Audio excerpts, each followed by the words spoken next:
told you that you could play House of the Rising Sun, Dust in the Wind, and Hotel California as a beginner, you'd probably think I was crazy.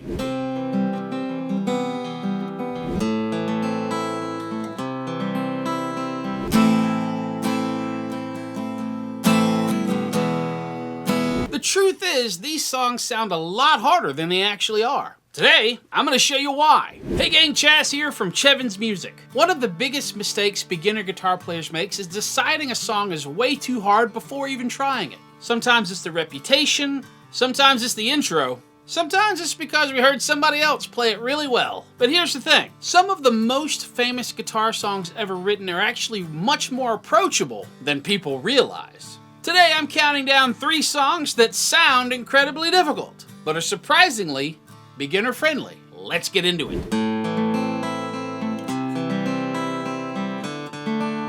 As soon as people hear this song, they think, wow, that's a lot of picking. And a lot of picking scares beginners.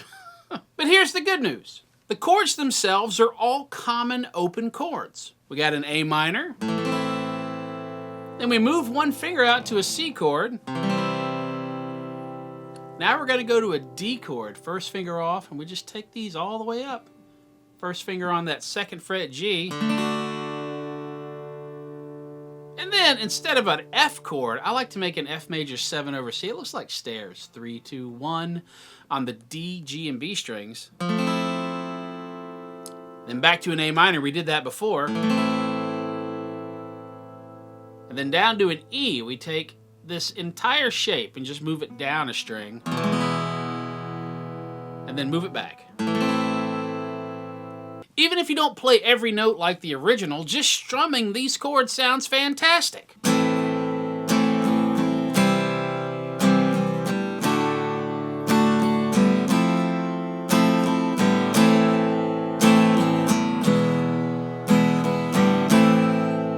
Then, once you feel comfortable, you can start adding the picking pattern a little bit at a time. So on an A minor, we're going to just put our pick on the A string. Right?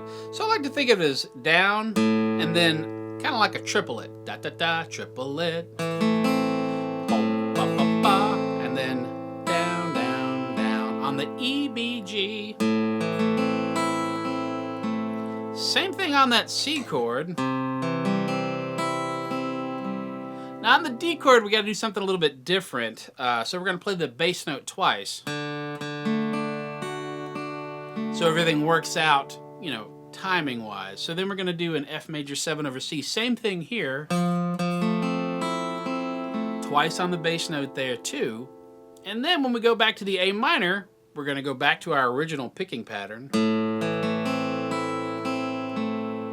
Down to the E. Now this is where we do something else weird. We're going to pluck the low E, skip the A string, go up to the D string, and back to the A minor.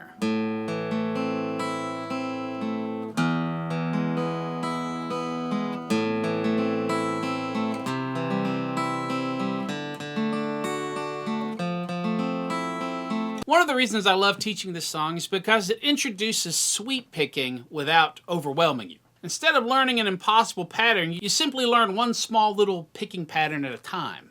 And before you know it, you're playing one of the most recognized intros ever written.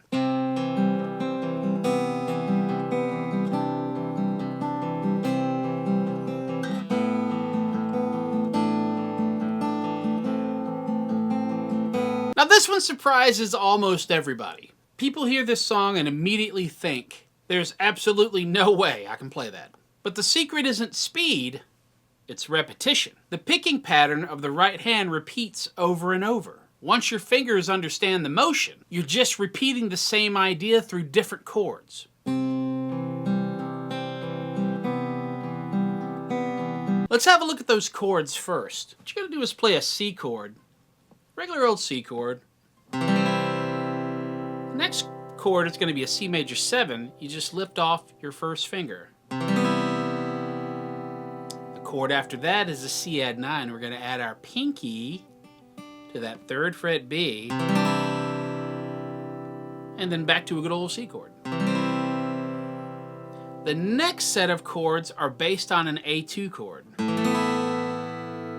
Add the pinky, same place. First finger for an A minor on that B string, first fret B, and then open it back up. So it's really just two chords that you're manipulating here. We have a C chord, major 7, add 9, back to a C, A2, A sus, A minor, A2. Now, let's learn the fire part. What's going on with the right hand? So what we're going to do here, we're going to put our thumb on the A string, put your middle finger on the B string, and you're going to pluck those together. Right? So just do that a couple times. See if you can find your way back to the A string and the B string with your thumb and your middle finger. Now your thumb is going to go to the D string. And index is going to pluck the G. So let's put that together. We got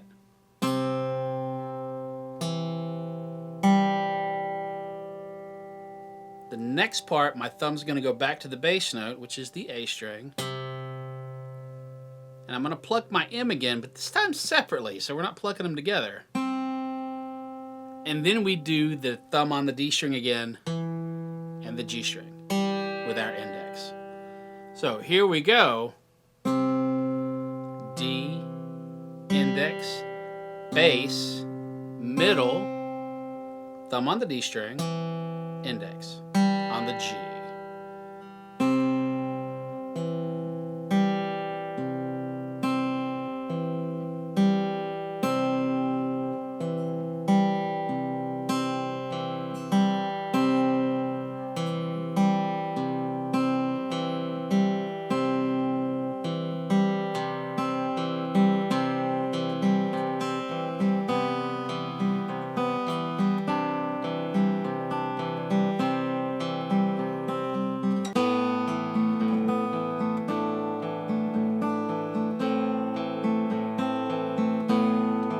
Let your fingers do the movement, and every day you practice this, it'll get a little bit smoother. One of the coolest things about this song is it teaches finger independence on both hands, without it feeling like an exercise. You're learning a beautiful song, while secretly becoming a better guitarist.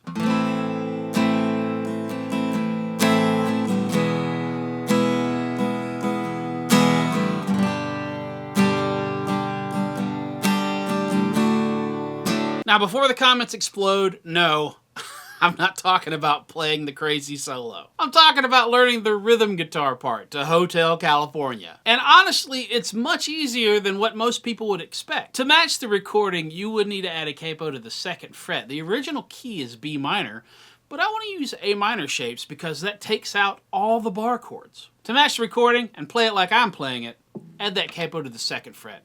We're going to play it without one today. You can always add it later. The chord progression flows beautifully. Let's go through the chords. We got an A minor to an E chord. We learned this from House of the Rising Sun. Up to a full G. There we go. Now we're going to move out to a D chord. Pinky off. Move these two fingers around for a D chord. And now we're going to blow everything up and go to an F major 7 over C. First finger on that 1st fret B, 2nd fret G, 3 and 4 on the A and D strings, 3rd fret. Easy movement here. We're going to a C chord. Pinky off, move the 2nd finger down. Look at that. And then we're going to blow everything up again. But you see my first finger is kind of in place where it needs to go. We're going to make a D minor. 1st fret high E, 2nd fret G. And I like to use my pinky on the B string, 3rd fret, for that D minor.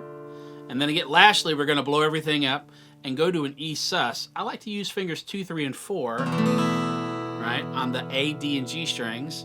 Oh, and we're going to resolve it. We're going to put our first finger on the 1st fret G, let that pinky off, and we're going to let the E suspension resolve. So let's go through the chords. 2, 3, 2 and E. 2, to a G. Here's a D chord, F major 7 over C, and down to a C, up to a D minor, 2, 3, E sus. Now if we added some strumming to that, we could go down, down, up, down, down, down, up, down, down, up, down, down, down, up, down, down, up, down, down, down, up, down, down, up, down, down, down, up, down, up, down, down, down, up, down, down, up, down, down, down, up. Here we go. So we're going to change our strumming pattern a little bit for the E sus. Down, down, down, up, down, down, down, up. And then we start over. And once you learn that progression, you can sit down and play along with one of the most iconic songs ever written, even if somebody else plays the solo. You can still be the guitarist holding the whole thing together. That's something a lot of beginners overlook. You don't have to play every flashy lead solo to enjoy the songs you play. Sometimes playing solid rhythm guitar is every bit as rewarding. So there you have it, 3 songs that almost every beginner thinks are impossible, until they actually try them. Sometimes the hardest looking songs are really just a few simple techniques put together. Once you break them into smaller pieces, they become completely achievable. And that's one of the biggest lessons I've learned over the years I've been teaching guitar. Don't let a song intimidate you. Give it a chance. You might surprise yourself. Now I want to hear from you. What's one song you've always wanted to learn, but also thought it was way beyond your skill level? Let me know in the comments, and who knows, I might make a future video on it just for you. Newsflash, chevensmusic.com is up and running, and it's a great guitar hub and resource for you, so go check it out. We'll have a link in the description for you. I got guitar resources there and links to my Guitar 101 course, which you need to check out if you're a beginner guitar player.